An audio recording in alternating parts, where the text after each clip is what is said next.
What's the best way you've cheated the system? Story 1. McDonald's Monopoly promotion. A few years ago, they did a partnership promotion with Best Buy, where every game piece had 2 stickers. One was a Monopoly game piece for filling in the board. The other was either a free item from McDonald's or a $1 or $5 Best Buy coupon. You could send in a request for game pieces using a self-addressed stamped envelope to the sweepstakes office. My friend calculated out the cost and determined that with stamp/envelope/address stickers, he could get each game entry for about 75 cents, and that the average return in Best Buy dollars was around $1.50 per entry. He hired a few friends on a Saturday to sit around and stamp envelopes, paid each person like $50 plus beer, and ended up generating a few thousand entries. Basically, at the end of the day, he ended up turning about $2,000 in entry fees into about $4,000 of physical Best Buy coupons. At that time, they didn't have any restrictions on the coupons usage, so you could put hundreds of coupons together on one purchase. He bought a ton of PS3 games, a projector for his room, a new sound system, etc. Additionally, he realized that the coupons each had a code on them, which could be entered into the website and used online as well.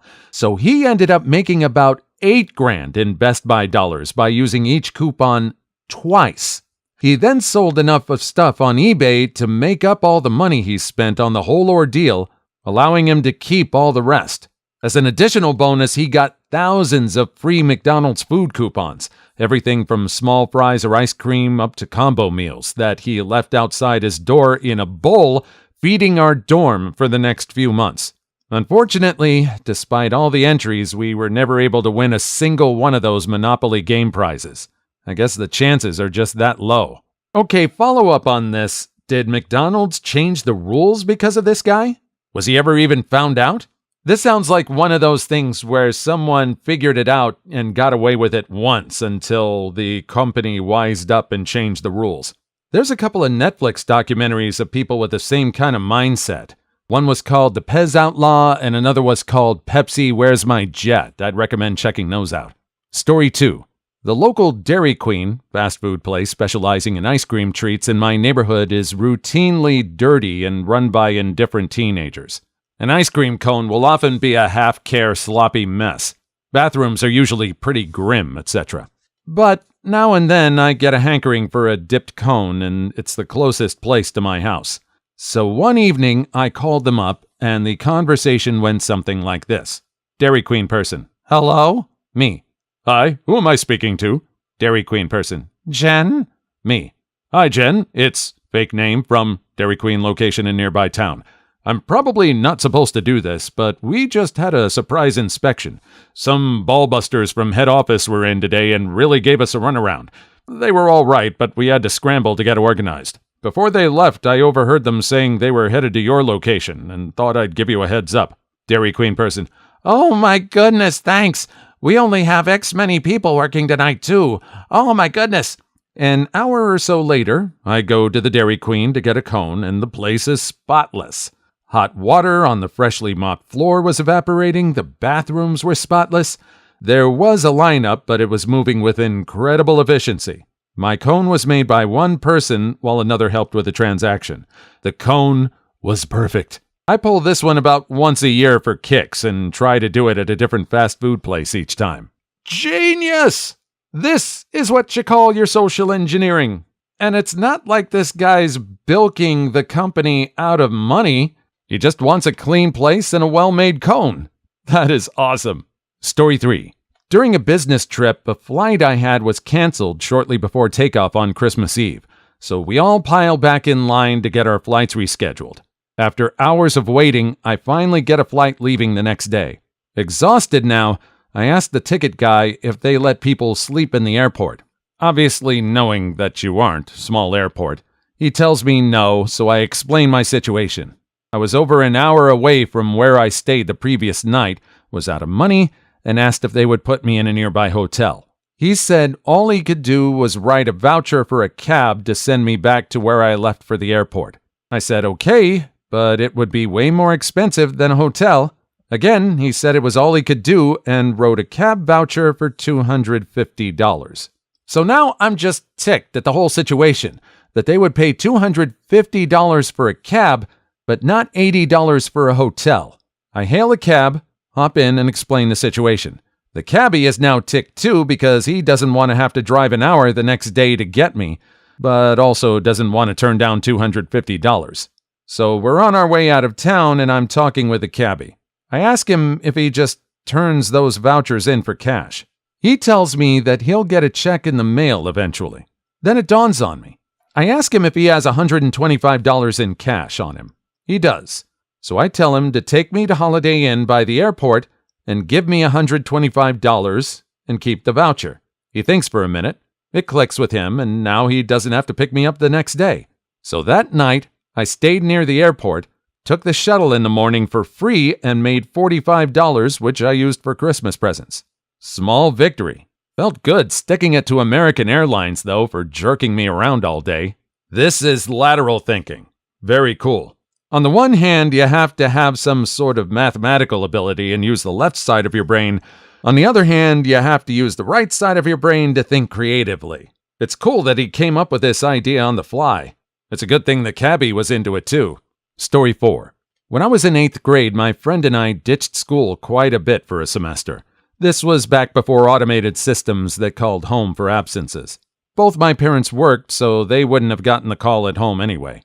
The next semester started, and a friend of my mom worked at the school and called me into the office. She asked me what was up with my grades. Apparently, she would check the grades for her friends' kids. She showed my current grades, D's and I's, incompletes, a nice F, and my GPA was .63. I said, "Whoa, I have no idea. Those have to be wrong." She then tells me to get her the right grades from my teachers. She gave me a form and sends me on my way. Nothing on the paper but 3 columns. Class, grade, teacher's signature. I was freaking out and walking around to my teachers. I then decided that since I had been actually going to my classes that semester so far, I should ask for my current semester grades. So I asked all of them for my grade for the current semester instead of the prior one. All of my current grades were A's and B's, and all of the teachers signed it and didn't question the form at all. I took the form back to my mom's friend, and she changed all my grades. My parents never knew about it. Story 5. 15 years old in a ski resort in Colorado. Needless to say, I liked the mini arcade they had in the basement. Really just like 8 game machines in an otherwise empty room waiting for bored suckers like me to waste money. And I probably spent about $20 there the first 2 days. Then one day, I noticed a coin slot on the change machine. Not at the bottom, but at the top. It was taped over, but the tape had been ripped. So I put a quarter into it just to see. And 2 quarters came out the bottom. Strange. Let's try it again. Same result. Needless to say, I completely emptied the change machine that day, and then complained that the change machine was emptied. They refilled it, and I emptied it again. They became a little suspicious when I was carrying around a gigantic tub of quarters like an old grandmother at the Vegas slots, but they never called me on it, and they never made me repay anything. Story 6. Every day on my way to work, I get a can of ginger ale. Every day. 25 cents plopped into the machine. Every day, a cold can of refreshing soda fell out.